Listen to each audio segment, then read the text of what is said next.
Everyone else doesn't get distracted. But there are also, right, diseases that happen at the level of our thoughts, of our emotions, and ultimately our behavior. And that's what I'm going to talk about today. So I'm not a medical doctor. I'm not going to start talking about the physical body and the organs. So I'm going to start talking about diseases that happen at the level of thought, our emotions, which impact our human behaviors, okay? And before I get into the 7 diseases of attitude, what I want you to first hear is that all of them, they start with neglect, okay? It doesn't seem to be a big deal at first. However, 1 week of neglect can destroy 1 year's worth of progress. It's kind of like, the old adamant with teeth work. If you neglect your teeth, something that's like a cavity or filling or cleanings and that kind of stuff like that, and you go 10 years and show up to the dentist, all of a sudden, not only are you going to be stuck with a bill that might be, $10,000, $15,000, but there might be some serious oral surgery that has to take place because neglect leads to disaster. The same thing can happen in one's garden. Some of you might be gardening on the weekends, and you know that if you don't tend to your garden on a regular basis, that the weeds, they'll start to creep up and they'll come take your garden, right? So neglect leads to disaster. And these 7 diseases of attitude are the same way. And I'm just going to get right into it. I want you to take some notes. At the end of it, by the way, on our Facebook page, I have the whole talk kind of outlined, if you will. Plus, there's a homework assignment that I'll talk about today, and hopefully you can take that on because I think that's where the magic happens. But the first one is the disease of indifference. Okay, the disease of indifference. And that's just the mild approach to life. It's the disease of mildness. It's the shrug of the shoulders, just, I don't really care. I don't really care. But the problem is, I don't care that I don't care, right? You see the difference there? When someone is indifferent about their own life, there are some serious challenges that happen. And it's kind of just drifting through life, just drifting and drifting and drifting. Now, I just did this talk for a lot of our patients and clients that are in our program just right before this. And a lot of them have aspirations to be something, to do something, to accomplish something, to become successful. But they're just indifferent about what's happening in their life today. I told them flat out that no human being has ever drifted to the mountaintop, right? People that you look up to, that you admire, that you want to emulate, be like, that kind of stuff like that. They didn't just drift to the top of the mountain. They climbed and they climbed and they climbed and they worked hard and they persevered. The only things that drift in life end up in the sewers. Things that just kind of go with the flow just end up in the sewers. And there's 1 and 2 ways that human beings, there's 2 ways actually, that human beings actually wake up and they stop being indifferent in their own lives, right? Number 1 is through inspiration. So you might hear Param talk today. You might watch a movie today, a documentary today. You might look at someone's life that's changed it all around. You might hear a song, that has lyrics to it. You might have a conversation that sparks something within your soul, and you get inspired to stop being indifferent in your life, right? Or if it doesn't come from inspiration, it comes from desperation, that you have no other options, outcomes, avenues, ways to continue being indifferent. Like the back's against the wall, the fire's under your feet, you have to care about it, right? And I don't care which one strikes you today. I don't care if it's from inspiration or from desperation. I just hope that you get hit with one of the 2 if you are being indifferent in your life today, right? I know some of you are not indifferent in your child's life, right? You're fully invested, you care, you want to do everything you can. But when you zoom out a little bit and start looking at your own goals, your own dreams, your own to-do lists, you're just like, who cares?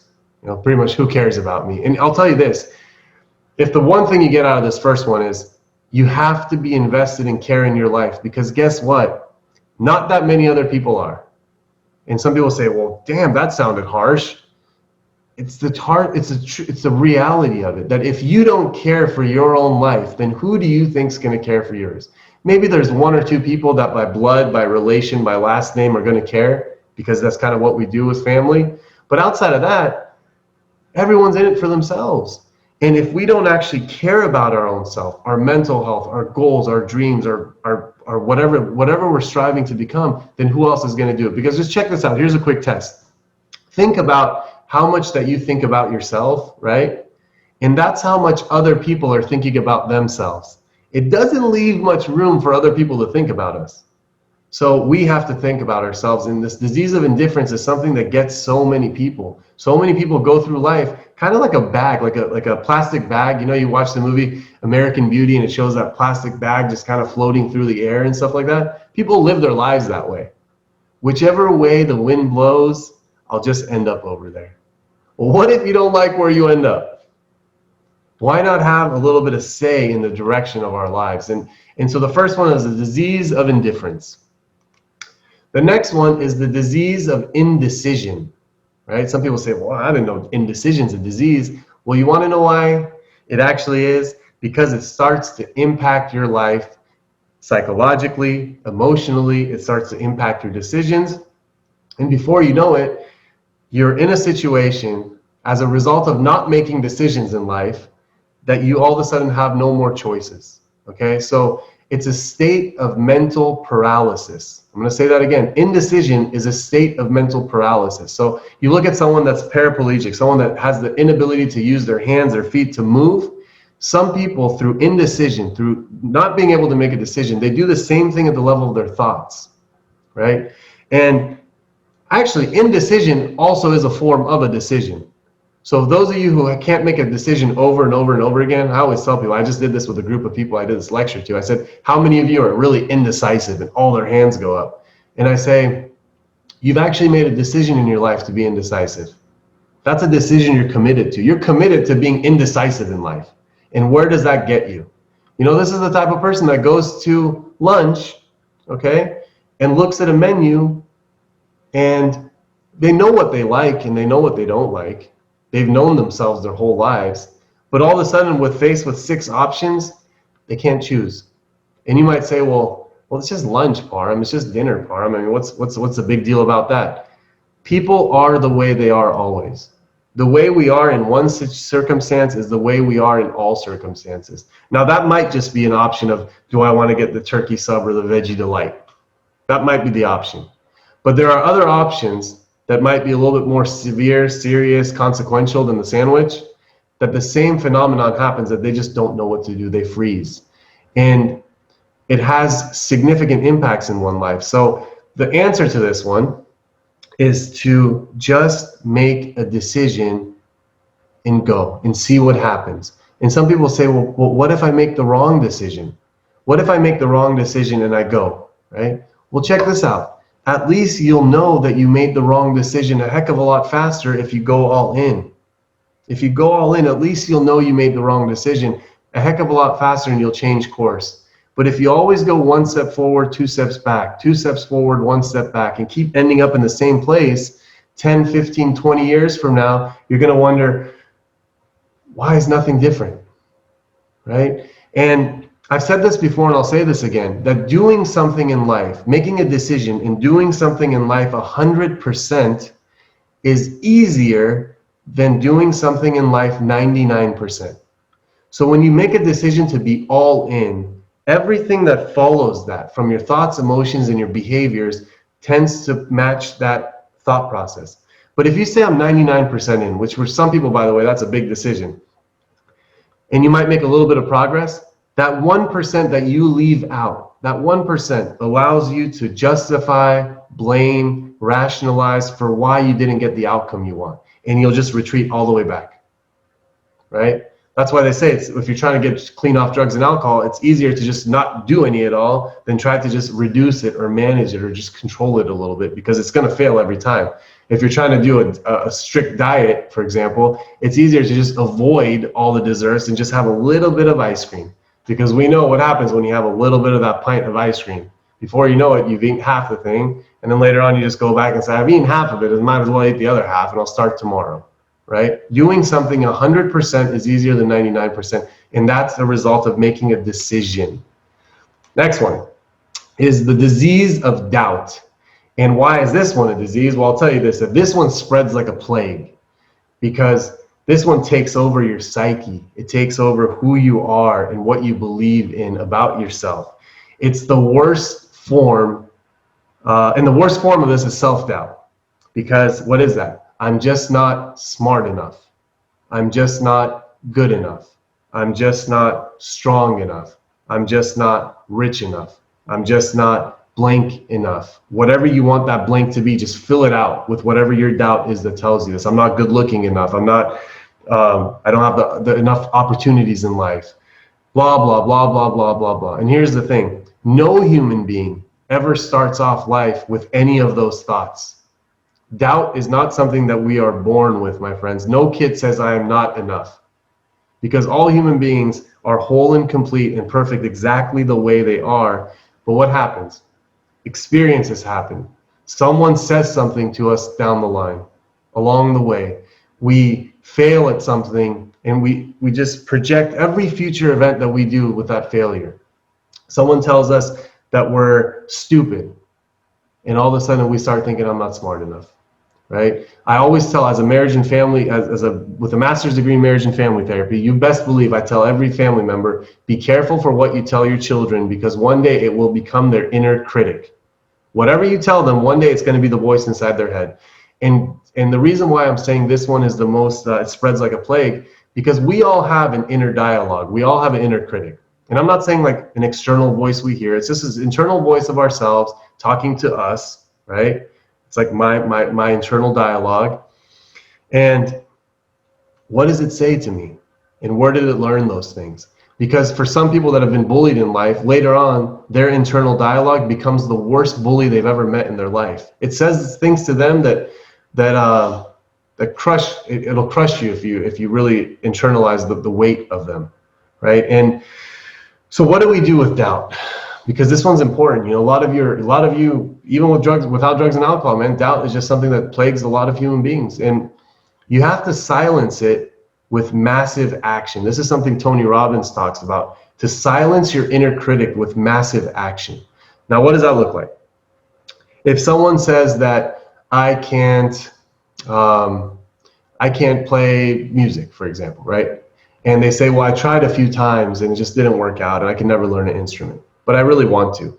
Well, you know what? Start putting aside an hour a day, 7 days a week, 30 days a month, 365 days a year, just 1 hour a day.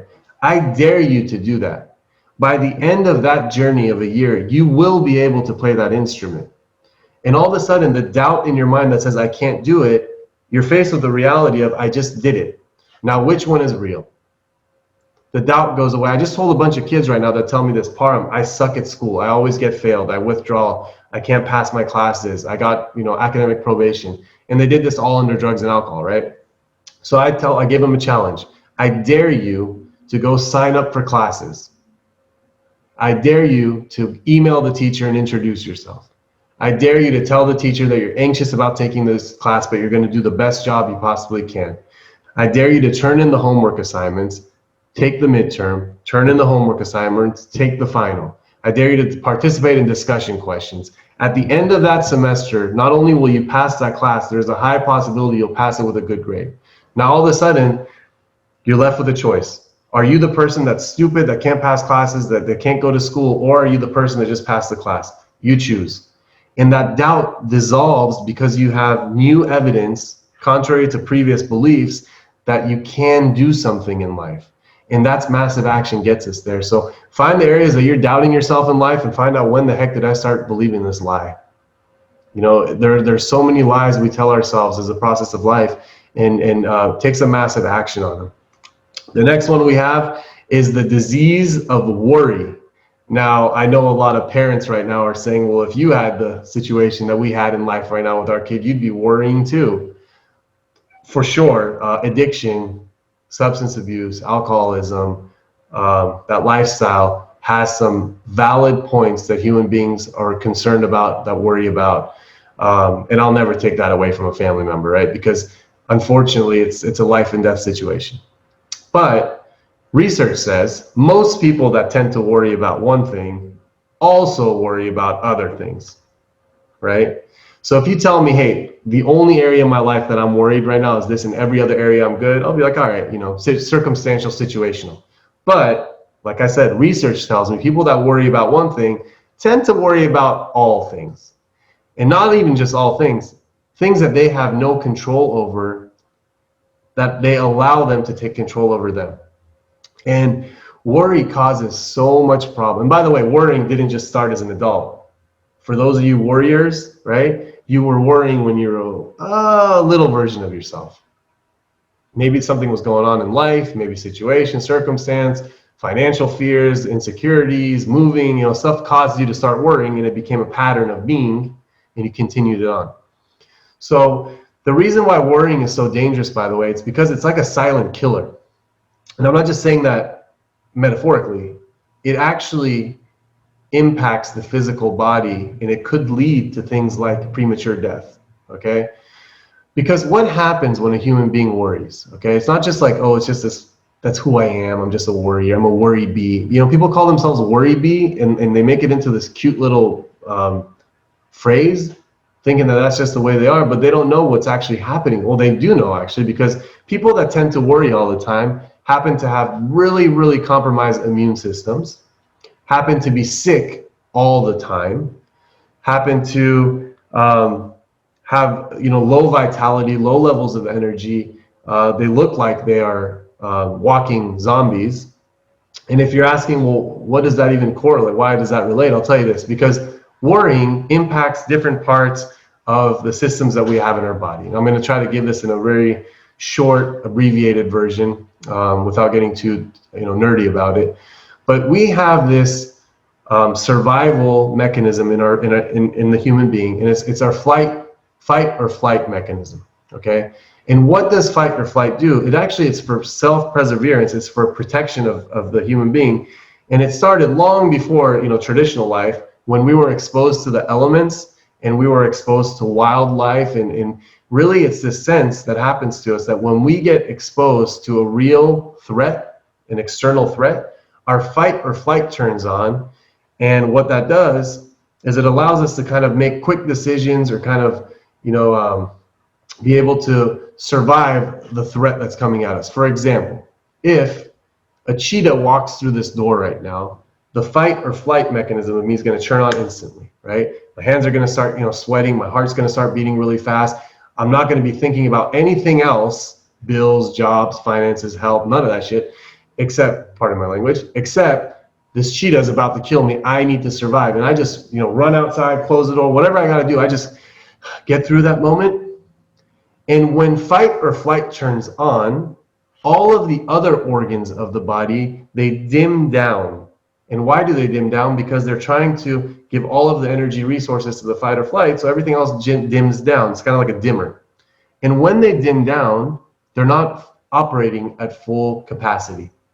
So they all kind of go down to like a very, very low level. Now that's an extreme example that probably isn't going to happen in some apartment community in Aliso Viejo, California. But there are cheetahs that happen in warriors' minds, people that worry a lot, that aren't real. These cheetahs only exist at the level of psychology, the level of thought. So they're worried about things that haven't happened yet, or they're gonna happen, or things that might happen, right? But here's the thing, even though we think the mind and the brain is a very, very smart organ, or whatever you want to call it, it actually isn't. And I'll tell you why. Because the brain can distinguish between real or perceived threats. The brain doesn't know the difference between these thoughts that I'm having, if they're real or if the cheetah is real. So guess what? People that worry all the time, their brain responds the same way as if they're being in a life and death situation. So the person that worries all the time, the rest of their organs tend to shut down all the time. They run at a lower capacity. They have weaker immune systems. They're more susceptible to getting sick. They have problems sleeping. They don't look rested. They don't have vitality because their brain is in a constant state of fight or flight.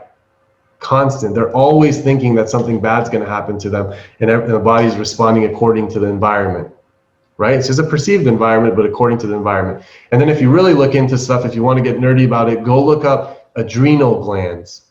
Go look up the stress hormones. Go look up cortisol levels. Go find out what happens at the level of thought. And that's why this is a disease that actually kills people, right?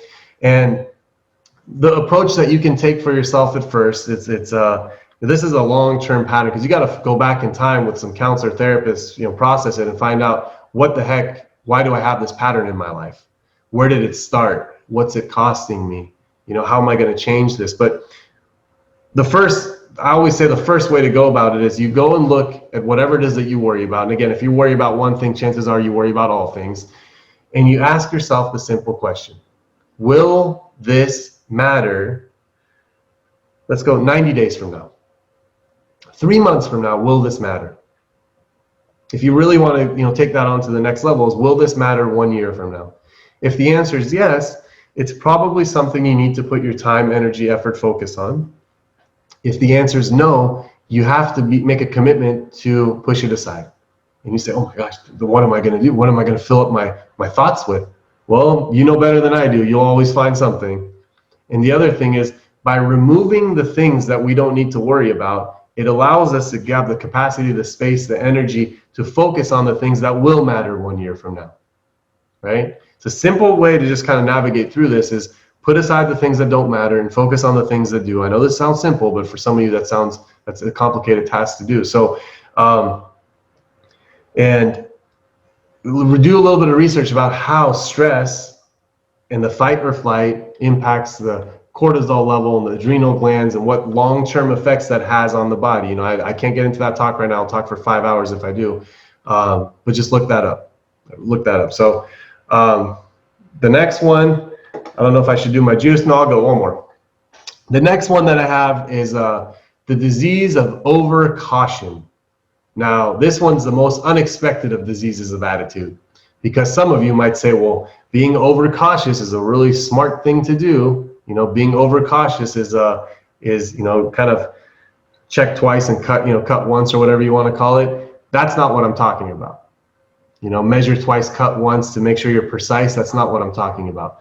Overcautious, it goes back to what we talked about being indecisive. It's in that realm of experiences, and overcautious is just as destructive as being reckless.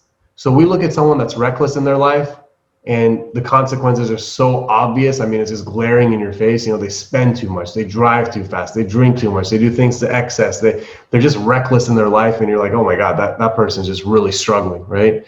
Someone that's overcautious is the exact opposite end of that spectrum. They don't do anything at all. They're just frozen. This one goes into fear. I'm talking about this one goes into someone that's crippled by life. They just can't take risks. And some people might say, man, life is just too hard, right? The experience of life is just too challenging. It's too hard. It's better not to take any, that kind of stuff. Just not take any risks because, it's whatever. I'll tell you this. If the bill for trying in life is too expensive, like the bill they hand you at the end of your life, if it's really expensive for trying, wait till they give you the bill for not trying. The bill that a human being receives when it's all said and done for the one that's never taken any chances or tried anything in life is so severe, it's so high, it's so steep that it makes you grasp for air. There is a lot of end-of-life research that is available to people when you do a little bit of searching. The reason I'm aware of this stuff is because, to learn about marriage and family therapy, there's different, stages of life development that you learn, and end of life stuff. I did a long internship over at the Country Villa in Laguna Hills, which I worked with human beings that were going through end of life hospice care. They were going through just the last phase of life. I had a chance to talk to some of them, the ones that weren't going through Alzheimer's, dementia, and stuff like that. And what I've noticed and what the research shows is that people that at the end of their life, they get the bill for not trying, and they have this thing called the coulda, woulda, shoulda, the remorses, the regrets of not taking shots in life. They're filled with this pain that's really overbearing for them. It's a powerful phenomenon, friends. I'm telling you, it's not that it's some heavy stuff. And by the way, at Country Villa, I was in charge of all of the recreation. So I would do all of the bingo with them. I would do the shuffleboard. I would do wheelchair ping pong. It was a really powerful experience for me, I'll tell you that, and I'll never forget it.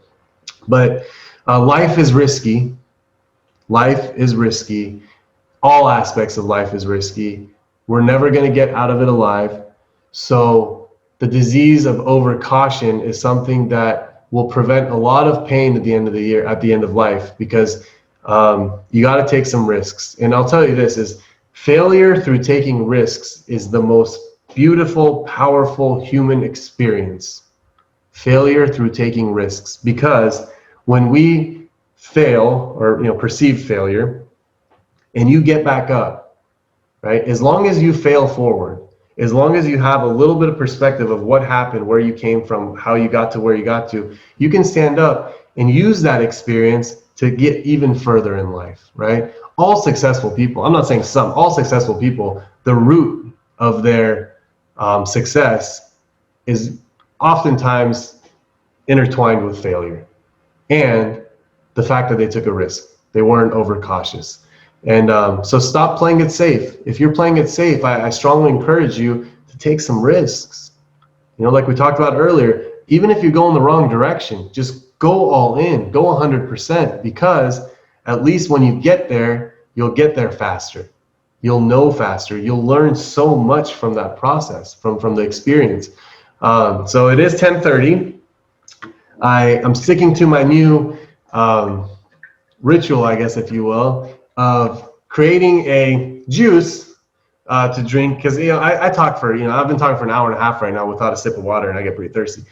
So previous to this, if you're just watching this for the first time, I used to go to Trader Joe's and get these sparkling waters, different flavor ones, or just mineral waters, and take a little sip, let you know how the flavor was without being a paid spokesperson for Trader Joe's. And about a few weeks ago, I was doing a talk here about personal development and taking on a task for the week, and I gave this homework to people, and I was like, well, what am I going to do for myself?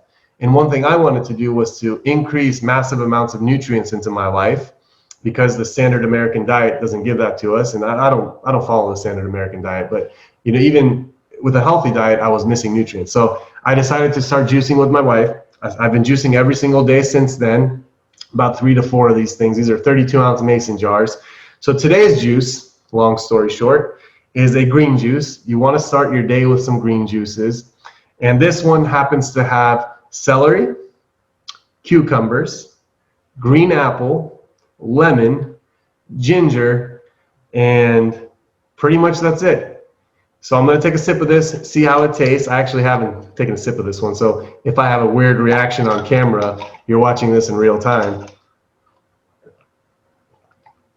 Oh man, no weird reaction. Pure bliss, delicious, full of hydration. It's very cleansing. It's got some good vitamins in there, apples. It's got some good nutrition in there in terms of, I think vitamin C would be what we're talking about. Celery is just a powerful thing for blood sugar levels.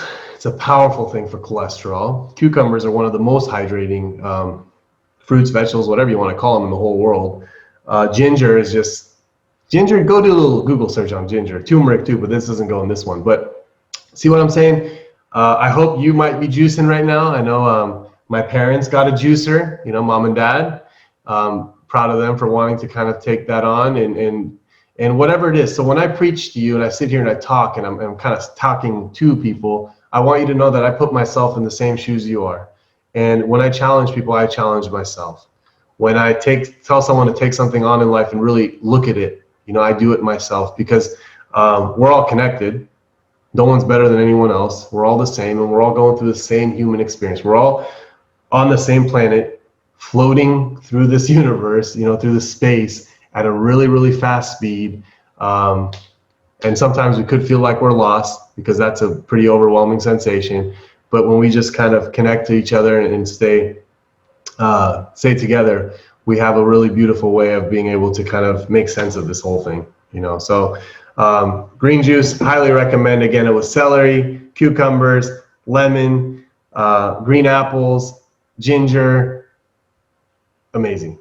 And so let's go. Next week I'll have another one for you. I promise you that. The next one is the disease. I only have actually 2 more, so making perfect time. This one is the disease of pessimism. And pessimism is the lens that everything you view in life is spun negatively. Again, a person can't be a pessimist in one area and be an optimist like everywhere else, right? The best way I can explain pessimism for you is this. Let's say that you are sitting back and you're looking at a beautiful sunset through a window on the beach. So the sunset is happening on the ocean.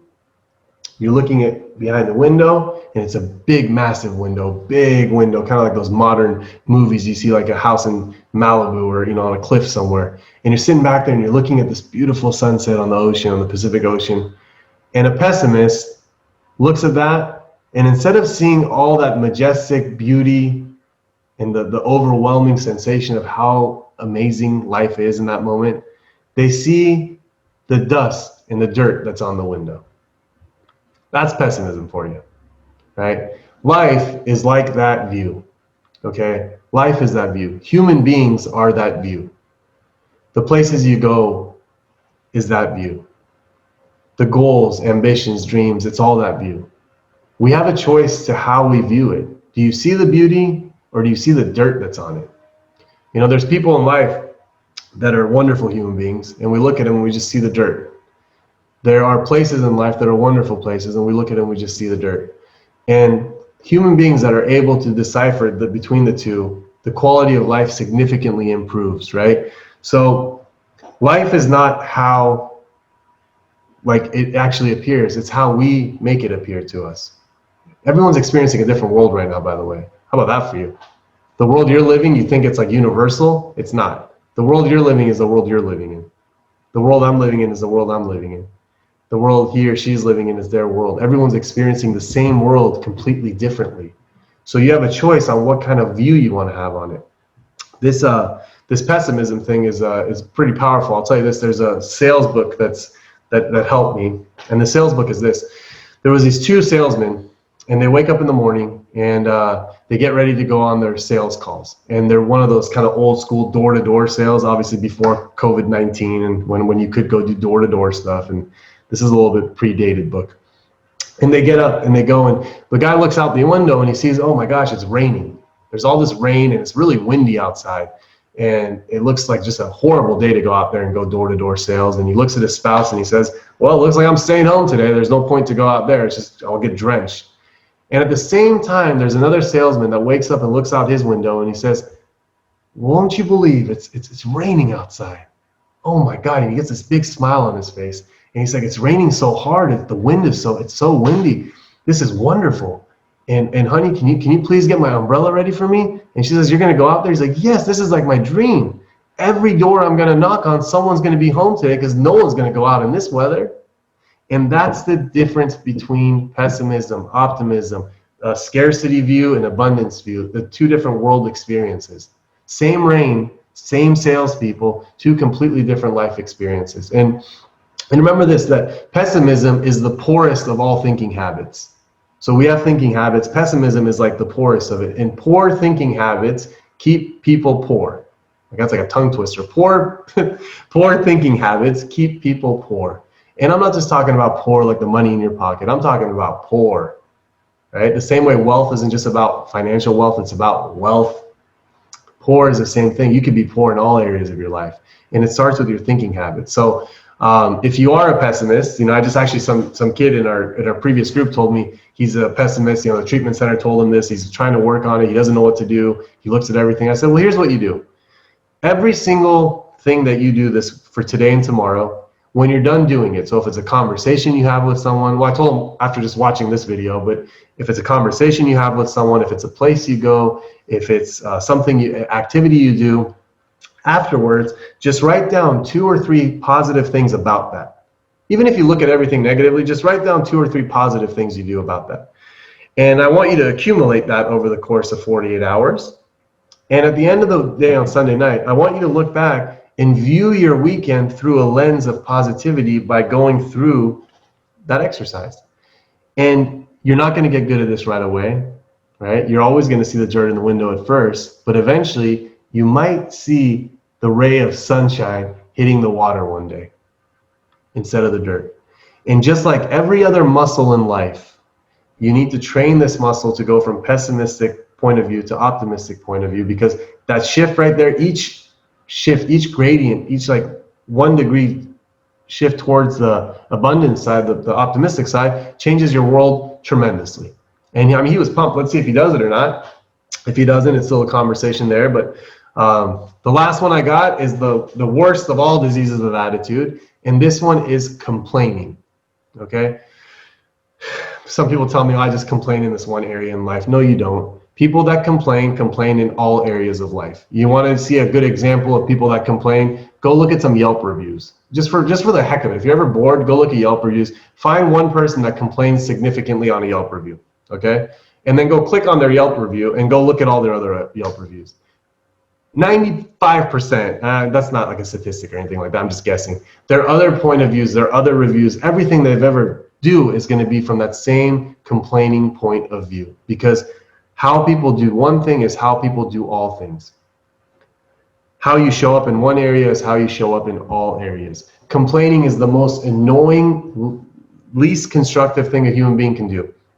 And I'll tell you this perfect example I used with the clients this morning.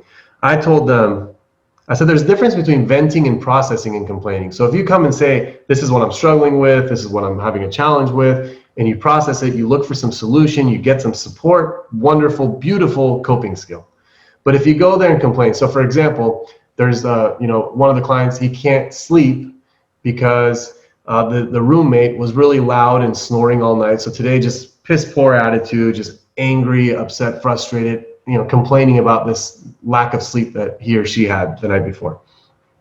And they're complaining. Well, you know what I said? I said this. Were a lot of people upset or frustrated or anxious about, you're using when you're using? He's like, yeah, everybody was, right? Did mom or dad ever lose sleep over your using, not knowing if you're going to come home alive? It's like, yeah, for sure. I was like, okay. Did mom ever sleep with her phone on her chest because, she didn't know if the ambulance was going to call? He's like, she actually told me that before. Did you talk to her? I was like, no, I'm just guessing. And I said, how long were you using for? He's like, I don't know, like 4 or 5 years. I said, okay, so for 4 or 5 years, you sit there and you rob people of their peace of mind, their sleep. They get sicker and sicker and sicker. Because of your actions. In one night of your life, there is someone in a room going through the same experience of you, trying to get their life around, is snoring or can't fall asleep, and your sleep gets ruined. And now you're going to complain? You're going to complain about that? And he kind of wasn't embarrassment. At first he kind of got a little defensive, but then he felt he got the message. Because here's the thing: a person that complains about that situation complains about everything. They're going to complain about the teacher. They're going to complain about the relationship. They're going to complain about the employer, the boss. They're going to complain about life. They're going to complain about sobriety. And if we don't break the patterns of complaining with something as simple as this night's sleep, we're not going to break them. So complaining is annoying. If you're catching yourself complaining about things, it has less to do with what that thing is and more to do with you. You have a choice to not engage with things that cause you to complain, right? And it's so detrimental to recovery. If you don't have something positive to say, or if you want to complain, if you don't have some solution and constructive, a path of resolving the issue, just avoid it by all costs. Just do, it doesn't serve a purpose, if you will. So the 7 diseases of attitude that we talked about here today was disease of indifference, the disease of indecision, the disease of doubt, the disease of worry, the disease of overcaution, the disease of pessimism, and the disease of complaining, okay? So here's the homework, and by the way, you don't have to memorize all that. If you go to our Facebook page, Buckeye Recovery Network, Facebook, you don't need to you can just go check it out.